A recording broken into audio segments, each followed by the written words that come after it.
Chapter 8. Love and Courtship. Love is the foundation of all happiness. It is the regenerating process of nature. Marriage is one of the most important steps in life a man or woman can take. It can be the blessing of both, or it can be the ruination of both. It is a deplorable fact that observation reveals more unhappy marriages than happy ones. There must be a cause for this, and there is. The fault lies in the fact that couples marry when they are not suited for one another.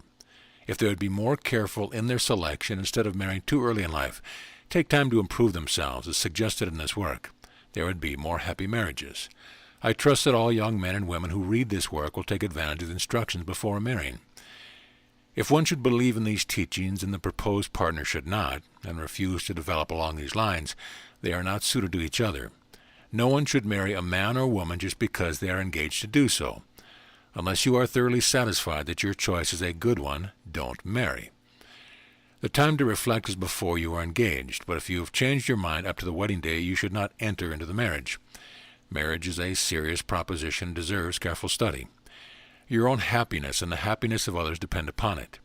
The vast majority enter into marriage without knowing or thinking of the responsibility. They take a blind chance, and the result is that they get stung. Nature's plan was no doubt that everyone should marry. The majority of people want to marry, but there are thousands and hundreds of thousands who do not marry, and as a result live a lonely and miserable existence. There must be a cause for this, and it may generally be found in the fact that so many lack the power of attraction or personal magnetism. You'll never find the magnetic person devoid of plenty of opportunities to marry. They are able to fascinate and control the minds of others. The control of one mind over another. It seems like a remarkable thing that some persons are able to control others, but they do not know they can, and those whom they control do not realize that they are being controlled. You can be almost completely under the control of another, acting just as he or she desires you to act, and at the same time you think you are obeying your own will. Some secrets of influencing others. You may completely control the actions of others without their suspecting it. They may think all the time that they're doing what they want to do, instead of which they are carrying out of your wishes. A person may be so completely under the influence of another that his body is controlled by that other's thoughts. This is done when the hypnotist puts a subject to sleep. While under this influence, the subject's mind is put out of use. The operator controls the body of his subject as if it were his own. The only way to make sure that you are not being controlled by another person is to form the habit of sitting alone and meditating before you decide any great problem. The habit that some men have of taking a proposition under advisement overnight is a good one. You will find the answer you have arrived at by morning will be the best one for your guidance. The question often arises, how is it that each year finds fewer and fewer powerful men are being developed?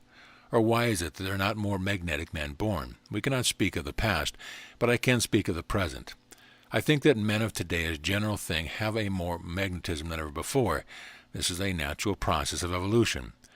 As man develops higher and higher in the scale of progression, he has more magnetism. The men and women in the lower scale of development have little magnetism. But still you say that this does not answer your question, so I'll explain more specifically. In the present age, we have to go at such a pace that after a day's work our magnetic force is greatly diminished. Instead of retiring early and spending the night in quiet repose, giving nature a chance to restore this magnetism, more work is done at night. The business is carried home and the work for the next day is planned. If not business, then a round of exciting festivities is indulged. The result is that instead of restoring the lost magnetism, more is expended. This is why people get old before they should. They do not give nature time to restore their forces. The Bible tells us that after Jesus had administered to a great many of the sick, he was compelled to withdraw into the mountain or the country until the supply of magnetic force was replenished. The person who does his work in the office and forgets it when he leaves his place of business will accomplish a great deal more in the long run because he will be more able to put more real energy into his work. The evening should be spent in some phase of enjoyment very different from the work of the day. To do your best work, you must enjoy yourself. Enjoyment means interest in life. Those who do not enjoy life do not really live and lead an uninteresting life. When a man works until he's all tired out, it takes him a longer time to recuperate. Few of us realize how important a part in our life the mind takes. If you have worked hard all day and are tired from your efforts, and then spend the evening with others who are equally demagnetized, talking of their work and expressing their worn-out feelings, you will feel worse than ever. But on the other hand, no matter how tired you are, if you go home and take a bath and change your clothes, and spend the evening in the company with others who have done likewise, you will find that you are not only enjoying associating with them, but your magnetism is restored. There is all exchange of magnetic force that is mutually helpful. Wives make a big mistake when they work all day and then show that they get tired out at night. They might have worked much less hard if they had but thought they could. Don't greet your husband with a tired expression. He is already tired. And when he takes on your mental condition, his weariness is that much more exaggerated. When a person is overtired, the least little thing makes him irritable and cross. Those of you who are married or going to be, think this over. It will make a big difference in your life if you heed this warning. Whatever you wish for, you must place yourself in a receptive state to receive. If you wish more or less energy, then be determined that you are going to have more, and not think you are going to have less. There is a law that will bring to you whatever you wish, but this law can also work the principle of opposites from you what you want. The secret is in learning how to control the elements of success. One should remember that the first law of nature is self-preservation.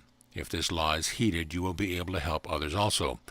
Everyone should try to live his own life and not burden others with his troubles or be burdened by the troubles of others.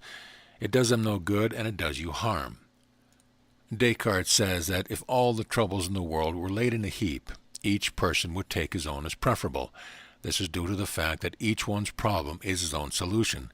This does not mean that we are to be cold-hearted and unsympathetic, but merely that mutual help does not necessarily involve the need of being burdened with the troubles of those about us. It seems a curious fact that those who possess the greatest amount of magnetic development are not the ones who are most intellectually developed. There are men with little education who can hold immense audiences spellbound. Their force is so strong that people give no thought to the grammatical errors they make. The spirit of their utterances holds their audience in rapt attention. The late Dwight D. Moody is an illustrious example of this power of personal magnetism. Unaided by education or the gift of oratorial phraseology, Moody moved vast congregations to feel the power of his presence. On the other hand, there are men who through much learning have so perfected themselves that they speak with distinction and logic, and yet they cannot hold their audience like the other type of man. This is the difference between a magnetic man and one who is not. Magnetism plays a bigger part in your life than you have any idea of. Someday magnetism will be developed as it should be. This invisible force is found and used everywhere, consciously and unconsciously. In business it plays a wonderful part. It is used in curing disease. In fact, its uses are unlimited. It is only necessary to bring out your latent abilities.